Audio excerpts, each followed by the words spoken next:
Hi, welcome. I'm Maria from Read Fine Books, and today we are discussing the TBR for January 2023. So, let's start the year strong with lots of good books. Remember, if you want to join me and read any of these books, you can, and I welcome it. I love having a reading buddy. You'll find all the details you need to join in the description. So, with that being said, let's get into it. There are five books I'll be starting in January. Three of them are classics and two are more recent. The first one is The Tenant of Wildfell Hall.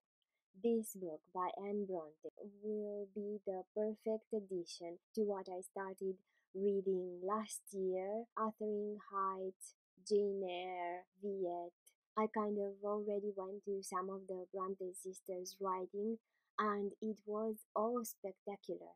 I have a whole new appreciation for the Brontë sisters. I'm sure I'll like this one as well. This book is by Anne Brontë, and here is what Goodreads says about it. Gilbert Markham is deeply intrigued by Helen Graham, a beautiful and secretive young woman who has moved into nearby Wildfell Hall with her young son. He is quick to offer Helen his friendship, but when her reclusive behavior becomes the subject of local gossip and speculation, Gilbert begins to wonder whether his trust in her has been misplaced. It is only when she allows Gilbert to read her diary that the truth is revealed and the shocking details of the disastrous marriage she has left behind emerge. Told with great immediacy, combined with wit and irony, The Tenant of Wildfell Hall is a powerful depiction of a woman's fight for domestic independence and creative freedom. So yes, definitely The Tenant of Wildfell Hall will be an amazing read. The next one is Adolphe by Benjamin Constant. This is the first book I'll be reading for the French book club we have going on this year, and here is what Goodreads has to say about it. Adolphe is a privileged and refined young man, bored by the stupidity he perceives in the world around him. After a number of meaningless conquests, he at last encounters Eleanor, a beautiful and passionate older woman. Adolphe is enraptured and gradually wears down her resistance to his declarations of love. But as they embark on an intense and tortured affair, Eleanor gives way to a flood of emotions that only serves to repel the younger lover. Yet he cannot bring himself to leave her, and his procrastination can only bring tragedy. Partly inspired by Constance's own stormy affair with Madame de Staël, Adolphe is a penetrating psychological depiction of love that plumbs the depths of the passions, motives, and inconsistencies of the human character. Intriguing, right? The French literature is all full of affairs like that. I'm sure I'll be enjoying this one, and you are welcome to join as well. The next one I'll be starting in January is The Count of Monte Cristo. I will only be reading 10 chapters of it, the first 10 chapters of The Count of Monte Cristo, because this is part of the serialized book club we have going on with Nicole from Dusty Book Sniffers.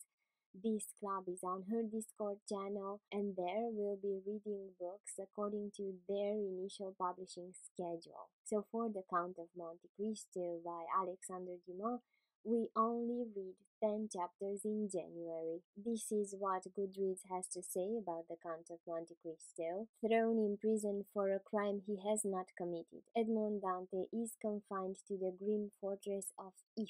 There he learns of a great hoard of treasure hidden on the Isle of Monte Cristo, and he becomes determined not only to escape but also to unearth the treasure and use it to plot the destruction of the three men responsible for his incarceration. Dumas' epic tale of suffering and retribution, inspired by a real-life case of wrongful imprisonment, was a huge popular success when it was first serialized in the 1840s. Who doesn't love The Count of Monte Cristo? If you haven't read it, now is your chance, and we'll be going at a very slow pace. We'll be reading this throughout 2023. That is a unique experience in itself. So don't let this classic intimidate you. We'll be reading it slow and enjoying it a lot. The next book I'll be reading in January is The Vanishing. This book by Brit Bennett is already very popular, and I am reading it with lots of other booktubers. This will be an amazing experience on MJ from Reading This Life's Discord server. And I'm reading it with Chatty the Mad Chatter, Bandana Book Mom, Tara Talks Books, and Eliza's Bookshelf. Here's what Goodreads says about The Vanishing Half. The Vines, twin sisters, will always be identical. But after growing up together in a small southern black community and running away at age 16, it's not just the shape of their daily lives that is different as adults, it's everything. Their life, their communities, their racial identities. Many years later, one sister lives with her black daughter in the same southern town she once tried to escape. The other passes for white, and her white husband knows nothing of her past. Still, even separated by so many miles and just as many lies, the fates of the twins remain intertwined. What will happen to the next generation when their own daughters' storylines intersect? Weaving together multiple strands and generations of this family from the deep south to California from the 1950s to the 1990s, Brit Bennett produces a story that is at once a riveting emotional family story and a brilliant exploration of the American history of passing. This will definitely be interesting. And the last book I plan to read in January is July July by Tim O'Brien. I'll be reading this book as part of the TBR Swap Challenge I am doing with booktuber Shan Holt.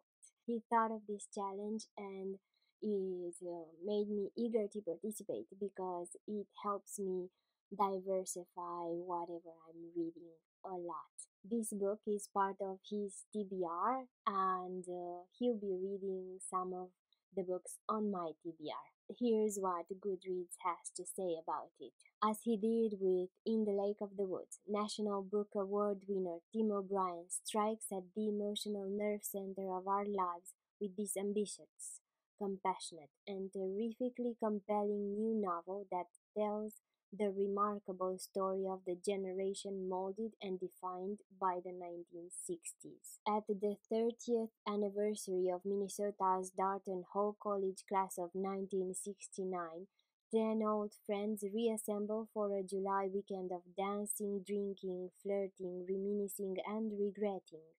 The 3 decades since their graduation have seen marriage and divorce, children and careers, dreams deferred and disappointed, many memories, and many gifts. Together, their individual stories create a portrait of a generation launched into adulthood at the moment when their country too lost its innocence. Imbued with his signature themes of passion, memory, and yearning, July July is Tim O'Brien's most fully realized work. So, the 1960s, that will be fun. I actually don't remember if I ever read anything from this period.